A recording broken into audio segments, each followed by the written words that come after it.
Uma opção para quem não usa veículos particulares é o transporte coletivo. Na teoria, uma forma tranquila de se locomover, mas na prática a história é outra. Os ônibus e os trens da cidade estão quase sempre lotados. Circular pelas ruas da capital, utilizando apenas o transporte público, nem sempre é uma tarefa fácil. As opções de coletivos para os porto-alegrenses são os ônibus, as lotações e o Transurb Metropolitano, que atende 5 estações na capital. No serviço de ônibus, são 4 as empresas que cobrem as regiões da cidade. Também trabalhamos fortemente na nossa malha de transporte, tanto ele no táxi, no ônibus e na lotação, para que a gente consiga fazer com que esse nosso passageiro seja bem atendido e cada vez mais use esse modal para fazer essa locomoção, porque a gente acredita que se tivermos um bom transporte, as pessoas vão deixar seus veículos em casa e vão usar mais o transporte, liberando mais as vias. Mas a realidade ainda é outra.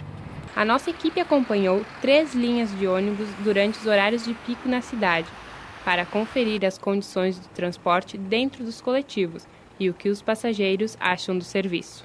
Agora são 7h30 da manhã, estamos na Avenida Osvaldo Aranha, em frente ao Instituto de Educação General Flores da Cunha, próximo ao campus do centro da URGS. Vamos embarcar em um ônibus do transporte público municipal para conferir como os passageiros são transportados no interior desses ônibus.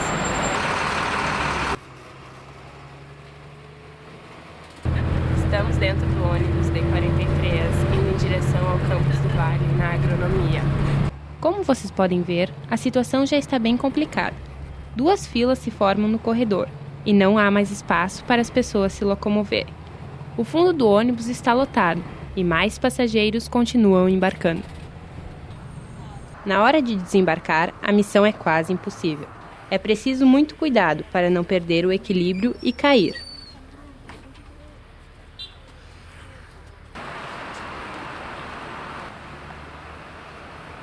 No caminho de volta, pegamos o ônibus T1 direta, na Avenida Ipiranga, próximo à PUC. A história se repetiu, muitas pessoas espremidas no corredor. No final do dia, acompanhamos as condições da linha T11, que liga as zonas norte e sul de Porto Alegre. A situação era ainda mais complicada. Depois de mais de meia hora de espera, surgem 2 ônibus, mas completamente lotados. A superlotação, a demora das linhas e a falta de corredores de ônibus em muitas vias são as principais causas das reclamações dos usuários. Sempre cheio e tem um detalhe também, parece que os horários que eles põem é meio precário. Quase meia hora esperando o trem de Carvalho e não veio até agora. Um desrespeito que a gente paga passagem tão cara, né? E sai todo mundo parece uma sardinha em lata.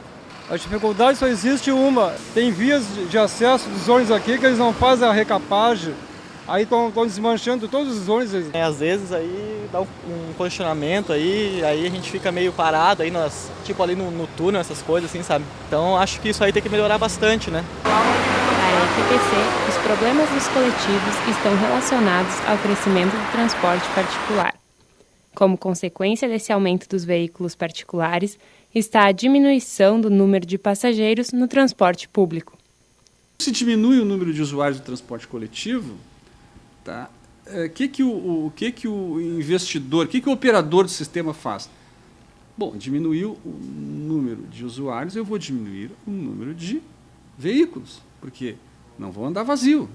Cerca de 1.100.000 viagens são realizadas por dia na cidade, em pouco mais de 1.600 veículos.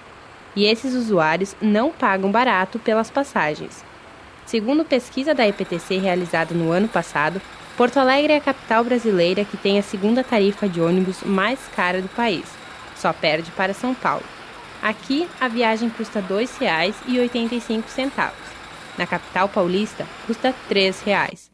Os valores nem sempre são proporcionais à quilometragem feita, o que encarece o serviço para os usuários e favorece a procura pelos veículos particulares. No Brasil, apenas 30% da população das grandes metrópoles utiliza o transporte público, enquanto em cidades como Londres, a oferta e a qualidade do transporte público incentivam o uso dos coletivos e a retirada de grande quantidade dos carros das ruas. Outra opção de transporte público em Porto Alegre é o Transurb. Por dia, mais de 170 mil pessoas da capital e da região metropolitana utilizam o serviço.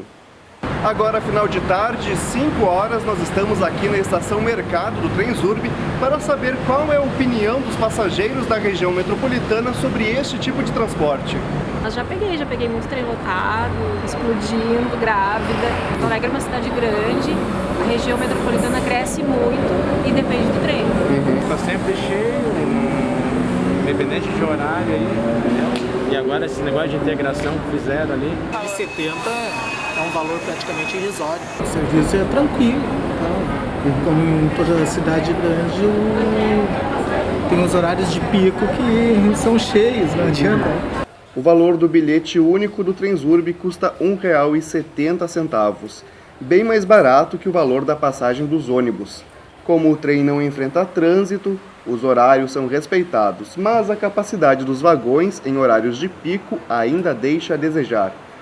De acordo com a empresa, seriam necessários no mínimo mais 10 novos trens para satisfazer a crescente demanda dos usuários. As lotações também são uma opção de transporte público na capital. O serviço, porém, ainda é pouco utilizado pela população. Nos últimos 7 anos, o número de passageiros se manteve estável. São 60 mil usuários por dia para mais de 400 veículos desse porte. A baixa procura tem a ver com o valor da tarifa, que custa hoje R$ 4,25. Desde 2004, a tarifa das lotações sofreu 8 reajustes. Nenhum outro preço público administrativo aumentou tanto neste mesmo período. De acordo com a empresa que administra o serviço, a comodidade e o conforto nas lotações justificariam o preço, pois todos os passageiros devem viajar sentados. Apesar do aumento do uso das lotações nos finais de tarde, a tarifa não é um preço viável para os trabalhadores que precisariam utilizar o serviço diariamente. O serviço de metrô, um sonho durante décadas em Porto Alegre, vai sair do papel e promete desafogar o trânsito na cidade e diminuir as superlotações das linhas de ônibus. Segundo técnicos da EPTC, as obras iniciam em 2014 e devem ficar prontas em 2018. O projeto custa cerca de R$ 2,4 bilhões e irá receber verbas dos governos federal, estadual e municipal e da iniciativa privada. As obras irão acontecer durante a Copa do Mundo na capital, mas a promessa é que não haja impacto na mobilidade da cidade durante a construção. Como o metrô de Porto Alegre ele é mais, vamos dizer, voltado à Zona Norte, como ele vai ocorrer apenas no eixo viário e de preferência que a gente espera que a empresa que ganha a licitação faça por sistema de toneladora, que é um sistema que não tem, vamos dizer assim, nenhum impacto na via, em tese, não é para ter impacto nenhum. Hoje um metrô de São Paulo, por exemplo, eles são construídos sem impacto nenhum. Tu faz um posto de inspeção, um posto de visita lateral ao eixo da via, às vezes numa quadra que tu realmente se utiliza ou de uma área de um terreno, inicia assim esse posto de entrada da obra e pro tunelador tu consegue fazer todo o trabalho, toda a execução da obra na via sem nenhum impacto lateral. A linha do metrô irá ligar a Zona Norte ao centro da cidade, da Fiergs até o cruzamento da Avenida Borges de Medeiros com a Rua da Praia, a chamada Esquina Democrática. São 13 estações em 15 quilômetros de extensão. A capacidade será de transportar mais de 300 mil passageiros por dia. O projeto do metrô de Porto Alegre está baseado em um modelo de integração com os sistemas de BRTs e com o Transurb. A tecnologia empregada será de metrô leve com alimentação elétrica. Serão 25 estruturas de 4 vagões, com intervalos de menos de 3 minutos entre as viagens.